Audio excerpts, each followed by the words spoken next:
সংসারের টানাটানি, মেয়ের পড়ার খরচ এবং বিয়ের খরচ জোগাতে স্ত্রী স্বামীকে বারবার বলেছিলেন তার কিডনি বিক্রি করার জন্য। স্বামী একসময় সিদ্ধান্ত নেন এবং পরিস্থিতি বিবেচনা করেই তিনি তার কিডনি বিক্রি করেন।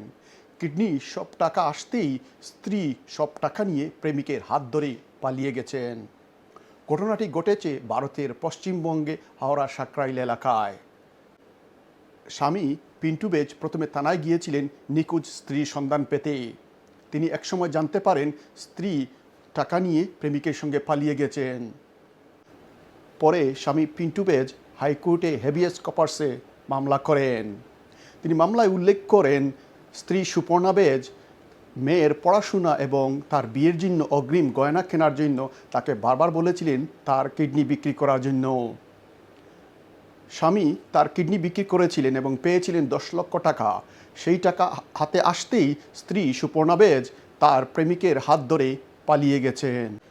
মামলায় অভিযুক্ত স্ত্রী সুপর্ণা বেজকে খুঁজে আনার দায়িত্ব দেওয়া হয় তদন্তকারী পুলিশকে।